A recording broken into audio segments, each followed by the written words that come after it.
Hoy hablaremos sobre la arquitectura de von Neumann, presentado por Pedro Calixto, Misael Chávez, Iván Ferrer, Yasmin Palacios y Cintia Ochoa. Arquitectura de von Neumann. La mayoría de los sistemas informáticos actuales siguen al pie de la letra la arquitectura propuesta por von Neumann en el diseño del ETAC. Esta arquitectura se caracteriza porque el programa que ejecuta el sistema informático está almacenado internamente en el propio sistema.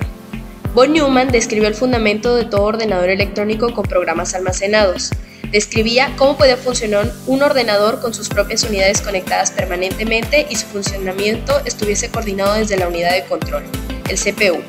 Aunque la tecnología ha avanzado mucho y aumentado la complejidad de la arquitectura inicial, la base de su funcionamiento es la misma y probablemente lo seguirá siendo durante mucho tiempo. La arquitectura de von Neumann define los siguientes elementos: unidad central de proceso, memoria principal, controlador de entrada y salida, buses. Unidad central de procesos. El CPU es el lugar en el que se procesa la información de acuerdo a las instrucciones del programa. El CPU de un sistema informático repite una serie de pasos en los que continuamente accede a la memoria para leer la próxima instrucción a ejecutar. Realiza lo que ordena la instrucción y vuelve a empezar. Cuando el CPU está implementado en un único circuito integrado, se llama microprocesador. En el CPU podemos distinguir unidad aritmético-lógica ALU, Arithmetic and Logical Unit. Se encarga de realizar las operaciones aritméticas, sumas, restas, multiplicaciones, etc. y lógicas, AND, OR o rotaciones, desplazamientos, etc. con los datos. Normalmente los datos con los que opera, así como los resultados de la operación, se encuentran en registros del CPU. Las operaciones que es capaz de realizar están definidas por el juego de instrucciones del CPU. Es posible encontrar ALUs con capacidades orientadas hacia las operaciones con valores de enteros, como flotantes o números imaginarios, por ejemplo, en las DSP. Banco de registros.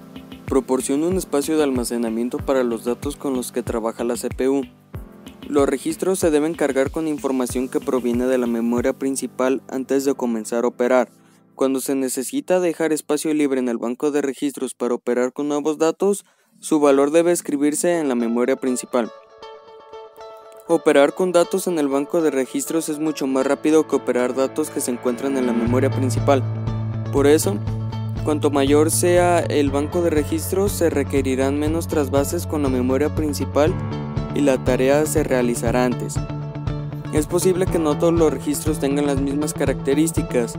Normalmente se distinguen entre registro de datos, guarda la información con la que se trabaja; registro de direcciones, guardan direcciones de memoria; registros de control, controlan el estado de la CPU; unidad de control.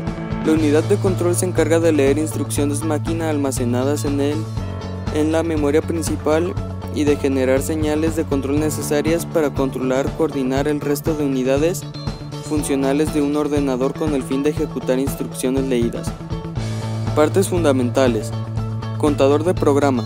Registro que apunta a la dirección de memoria de la próxima instrucción a ejecutar. Se incrementa automáticamente después de ejecutar cada instrucción. Registro de instrucción. Guarda la instrucción que se está ejecutando. Decodificador. Interpreta la instrucción a ejecutar. Reloj. Genera una señal de sincronía. Secuenciador. Activan el orden adecuado a las diferentes unidades funcionales para ejecutar la instrucción. Los dos tipos más frecuentes de unidades de control son cableada. La lógica de las operaciones está implementada mediante hardware. Microprogramador. Se trata de una pequeña CPU en miniatura que puede programarse para realizar diferentes tareas. Son flexibles pero más lentas. Memoria principal. La memoria principal tiene por objeto guardar información que es accesible a la CPU.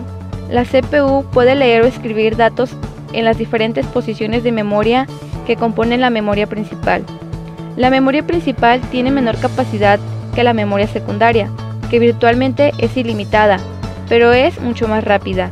Actualmente la memoria principal se implementa mediante circuitos integrados. La memoria principal de los sistemas informáticos suele estar formada por dos áreas diferenciadas: memoria RAM, memoria de acceso aleatorio, no tiene por qué ser utilizada de manera secuencial, que permite tanto la lectura como la escritura. Habitualmente, en los sistemas informáticos se trata de un medio de almacenamiento volátil, de manera que se pierde su contenido al cesar la información. Memoria ROM, memoria de acceso aleatorio, que solo permite la lectura de los datos que almacena.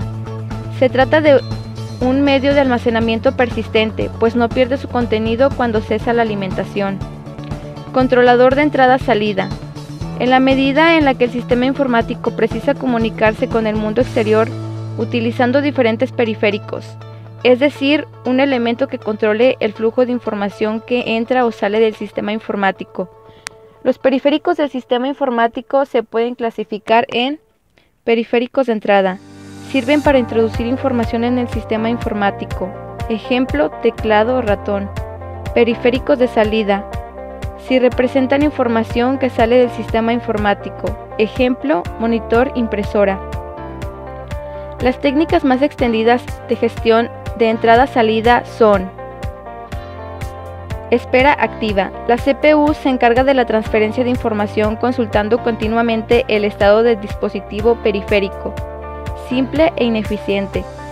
Uso de interrupciones. La CPU se encarga de la transferencia de información, pero el dispositivo periférico le notifica los cambios mediante un estado, una interrupción. DMA. El controlador DMA se encarga de toda transferencia de información. Puede ser un bloque y puede requerir de conversión. Al final, el controlador DMA utiliza una interrupción para notificarlo a la CPU. Con esta técnica, la CPU programa el controlador DMA para realizar el trabajo y queda libre para realizar otras tareas. Es la técnica más eficiente. Buses. Transportan la información entre los diferentes elementos de la CPU. Se distingue entre el bus de datos, que transporta la información que se está procesando, y el bus de control, que proporciona toda la señalización necesaria para realizar el trabajo de forma ordenada. Buses del sistema. Los buses son las vías de comunicación que permiten mover la información entre los distintos elementos de la computadora. Desde el punto de vista electrónico, un bus es una serie de pistas que transportan información entre diferentes elementos. El número de líneas que tiene el bus determina el número de bits que se pueden transportar en paralelo. Los buses suelen ser elementos síncronos que funcionan gobernados por un reloj. Normalmente en cada ciclo de reloj se transporta un dato de 8, 16 o 32 bits según la anchura del bus. También existen buses que realizan dos operaciones en cada ciclo de reloj. Utilizan tanto el flanco de bajada como el flanco de subida. Fácilmente podemos calcular la cantidad máxima de información que puede transportar en un segundo. Simplemente necesitamos multiplicar la información que mueve en cada ciclo por el número de ciclos que tienen lugar en un ciclo. Si el bus fuese capaz de utilizar tanto el flanco de subida como el de bajada para transmitir información, se doblaría la capacidad útil. Bus de datos. Como su nombre lo indica, estos se encargan de transportar datos. Estos datos pueden ser la información que se está procesando o las instrucciones del programa que se ejecuta. Hay que recordar que en la arquitectura de von Neumann, el programa está guardado en el interior del sistema informático, codificado como información. El ancho en bits del bus de datos define el tamaño de la palabra del sistema informático. Habitualmente es en 8 bits, 16, 32 o 64. Bus de direcciones. El bus de direcciones se utiliza para indicar el origen o el destino de los datos. En el bus de direcciones se indica la posición de memoria a la que se está accediendo en cada momento. Puede tratarse de una dirección de la memoria principal o puede tratarse de una dirección de memoria en la que está mapeado un periférico. El ancho de bits del bus de direcciones determina el tamaño del espacio de memoria direccionable. Bus de control. El bus de control proporciona señales para coordinar las diferentes tareas que se realizan en el sistema informático. Algunas de las señales que podemos encontrar son CLK, frecuencia de reloj, CS, activa el chip a utilizar.